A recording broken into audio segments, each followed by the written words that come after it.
బాగున్నారా? నేనైతే బాగున్నా. మీరు కూడా బాగుండాలని కోరుకుంటున్నా. ఇవాళ వచ్చేసి నేనైతే ఒక వీడియో అయితే తీసానండి మీ అందరి కోసం. ఖచ్చితంగా మీకు నచ్చుతుంది అనుకుంటున్నా. నా వీడియో అయితే తప్పకుండా ఫుల్గా చూడండి, స్కిప్ చేయకుండా.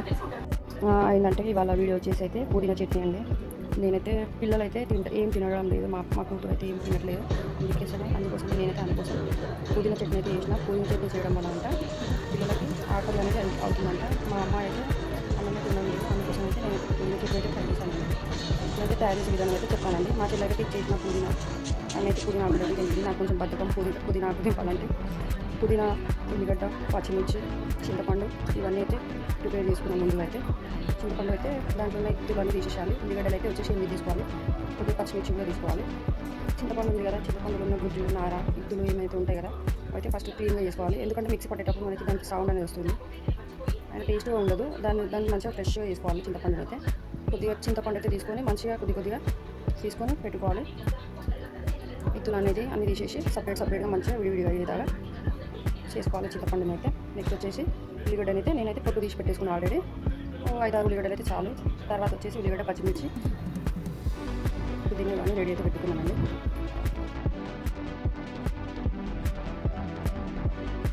తర్వాత వచ్చేసి ఉల్లిగడ్డ అయితే 4 ముక్కలు తీసుకోవాలి.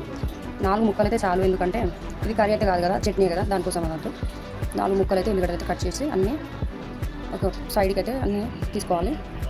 నేనైతే అన్నీ కట్ చేసి పెట్టేసుకున్నా. అన్నీ ప్రిపేర్ చేసుకున్న తర్వాత 5-6 ఉల్లిగడ్డలకి చాలండి. పచ్చిమిర్చి, ఉల్లిగడ్డ నేనైతే పెద్దగానే వేస్తాను అన్నిటికీ. చట్నీలాగా అయితే నేనైతే 4 ముక్కలే చేస్తాను. ఇవైతే తీసుకొని ఉల్లిగడ్డలు తీసుకొని మొత్తం కట్ చేసి అయితే కటింగ్ అయితే లాస్ట్కి అయితే అయిపోయింది. ఇంకొకటి ఉంది ఉల్లిగడ్డ అయితే కటింగ్ అయితే అయిపోయింది. మొత్తంగా అయితే కటింగ్ అయిపోయింది. 2 ఎల్లిపాయలు తీసుకొని చింతపండు అయితే నానబెట్టుకోవాలి. తర్వాత ఎల్లిపాయ తీసుకొని అలాగే దంచాలి. నేనైతే పొట్టు తీయనండి, ఎందుకంటే టేస్ట్ ఉంటుంది. పొట్టు అయితే తీయను నేను. స్లిమ్లో అయితే పెట్టుకోవాలి. ఫస్ట్ స్టవ్ స్లిమ్లో పెట్టుకోవాలి. స్లిమ్లో పెట్టుకొని నేనైతే ప్యాన్ పెట్టేసుకున్నా. తర్వాత ఆయిల్ వేయలేను. ఫస్ట్ అయితే ఉల్లిగడ్డ, నూనె అయితే వేసి పచ్చిమిర్చి అయితే వేసిన, ఉల్లిగడ్డ పచ్చిమిర్చి అయితే వేసిన, పచ్చిమిర్చి ఉల్లిగడ్డ అయితే వేసేసిన మొత్తానికి. తర్వాత అలాగే స్లిమ్లో పెట్టేసి కాసేపు ఆగి కలిపిన దాన్ని అయితే అలా ఇలా కలిపేసిన. ఆయిల్ అయితే ముందుగా వేయొద్దండి. స్టవ్ అయితే చిన్నగా స్లిమ్లో పెట్టేసేసా. తర్వాత వచ్చేసి క్యాప్ పెట్టేసి జస్ట్ అయిపోయినాక మళ్ళీ మూత తీసి అయితే ఓపెన్ తీసేసి కొంచెం అలాగే పెట్టాను. కొంచెం రెడ్గా అయితే టేస్ట్ అవుతుంది. ఆయిల్ అయితే వేయద్దు ఇప్పుడైతే ఆయిల్ పోసేసేయాలి, ఎందుకంటే కొద్దిగా అయింది కదా. ఆయిల్ వేసేసి కొద్దిసేపు అలాగే ఉంచాలి. అది రెడ్గా బ్రౌన్ కలర్ అయ్యే వరకు దాన్ని అయితే ఫ్రై చేసుకోవాలి. బ్రౌన్ కలర్ అయ్యే వరకు నేనైతే మూత అయితే పెట్టేసి అలా ఉంచేసా సిమ్లో పెట్టి. స్టవ్ అయితే చాలా టేస్టీగా ఉంటుందండి. మీరు ఒకసారి ట్రై చేయండి తప్పకుండా. పుదీనా చట్నీ అంటే చాలా చాలా బాగుంటుంది. అన్నంలో అయితే వేడి అన్నంలో అయితే సూపర్గా ఉంటుంది. ఇప్పుడైతే అయిపోయింది. బ్రౌన్ కలర్ అయితే వచ్చేసింది. బ్రౌన్ కలర్ ఇంకా కొద్దిగా బ్రౌన్ కలర్లో రావాలి. ఇంకా బ్రౌన్ కలర్లో వచ్చినాకనే పుదీనా వేస్తానండి నేను. ఇంకా ఫ్రై కాలేదు, అది బాగా ఫ్రై కావాలి. ఆయిల్ అయితే కొద్దిగానే పోసుకున్నా నేను. పోసేసుకున్నా. అలా వదిలేసేయాలి కొద్దిసేపు. ఎల్లుల్లిపాయ అయితే ఇప్పుడు తీసుకోవాలి. ఎల్లుల్లిపాయ తీసుకొని అలాగే దంచేసాను నేనైతే. దాని పొట్టు అయితే తీయలేను. అలాగే దంచేసి మొత్తం మెత్తగా చేయాల్సిన అవసరం లేదు, జస్ట్ పొట్టు పోవడానికి కొద్దిగా అలా దంచాను కొద్దిగా. తర్వాత వచ్చేసి ఉల్లిగడ్డ, పచ్చిమిర్చి అయితే వేగింది. బ్రౌన్ కలర్ వచ్చేసింది కదా, చూడండి ఒకసారి. బ్రౌన్ కలర్ అయిపోయాక బ్రౌన్ కలర్ అయితే అయిపోయింది మొత్తానికి. దాన్ని అలా ఫ్రై చేస్తూ ఉండాలి ఒక 5 మినిట్స్ దాకా. కొద్దిగా మళ్ళీ 5 మినిట్స్ స్లిమ్లో పెట్టేసేయాలి. మళ్ళీ 5 మినిట్స్ స్లిమ్లో పెట్టేసి ఆ తర్వాత మళ్ళీ పుదీనా అయితే వేసేసిన నేను. మొత్తం అలాగైతే పుదీనా వేసిన. ఆయిల్ అయితే తక్కువ ఉంది. ఆయిల్ అయితే మళ్ళీ తర్వాత అయితే నేను వేస్తానండి. ఆయిల్ అయితే మళ్ళీ వేస్తాను. మొత్తం అయితే ఫ్రై అయిపోయింది.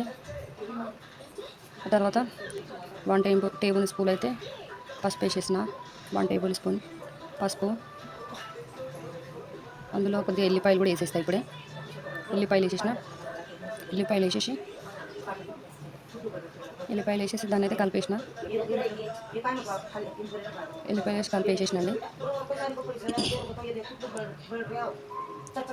దాని కొద్దిగా వేగుతుంది. మళ్ళీ తర్వాత అయితే ఆయిల్ అయితే పైకి అయితే పోసేసిన, ఎందుకంటే పోపులో వేయను నేనైతే. అందుకే ఆయిల్ అయితే ఎప్పుడు ఎక్కువ వేసేసిన. పుదీనా చట్నీకి పోసేస్తే అంత బాగుండదు. అందుకే నేనైతే ఆయిల్ మళ్ళీ పైకి అయితే వేసిన మంచిగా ఫ్రై కావడానికి. సిమ్లో పెట్టేసుకోవాలి. సిమ్లో పెట్టేసి హై పెట్టాలి. ఇప్పుడు పెట్టేసినాక కొద్దిసేపు అలా పెట్టేసాయి కలిపేసినాక జస్ట్ కొద్దిసేపు 5 మినిట్స్ అలాగే పెట్టేసేయాలి. ఒక 5 మినిట్స్ దాకా అయితే కలుపుతూ ఉండాలి. మధ్య మధ్యలో కలుపుతూ ఉండాలి 5 మినిట్స్.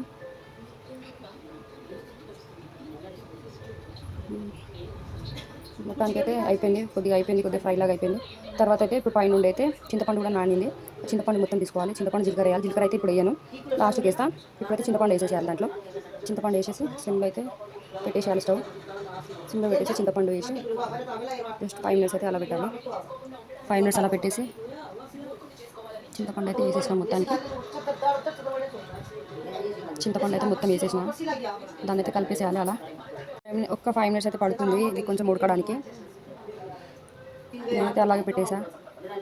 5 మినిట్స్ మొత్తం దగ్గరగా అయిందాక ఉడికించుకోవాలి. దాన్ని అయితే ఉడికించుకోవాలి మొత్తానికి. పుదీనా అయితే ప్రిపేర్ అయిపోయింది, మొత్తానికి ఉడికింది.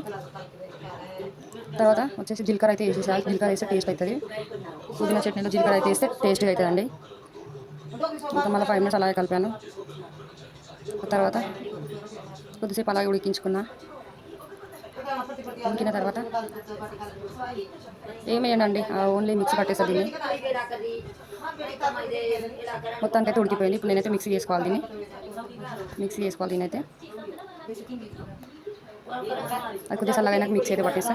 చూడండి మీరు ఇలా అయితే కలర్ చూడండి, పుదీనా చట్నీ కలర్ కూడా చూడండి. సరే మీరు కూడా ట్రై చేయండి. ఉప్పు అయితే పైకి లాస్ట్కి వేసుకోవాలి. తర్వాత కొద్దిసేపు అయినాక కొంచెం చల్లార్చినాక మిక్సీ అయితే పట్టేసుకోవాలి. మీరు కూడా ట్రై చేయండి తప్పకుండా. నా వీడియోని అయితే స్కిప్ చేయకుండా మొత్తం వీడియోని అయితే చూడండి. ఇంకా మరిన్ని వీడియోల కోసం నేను ఇంకా మంచి మంచి వీడియోలు అన్నీ చేస్తానండి. నా వీడియోలు అయితే తప్పకుండా చూడండి అందరూ. చూడండి మిక్సీ అయితే అయిపోయింది. చూడండి ఎంత బాగుంది. ఒక్కసారి మీరు ట్రై చేయండి. అలా వేడి అన్నంలో తింటే మళ్ళీ ఇంకోసారి తినాలనిపిస్తుంటుంది. నాకైతే ఫుల్గా నచ్చేసింది టేస్టీ అయితే. మీరు కూడా ఒకసారి ట్రై చేయండి అని అంటలేను, చెప్తున్నాను. Okay friends, thank you.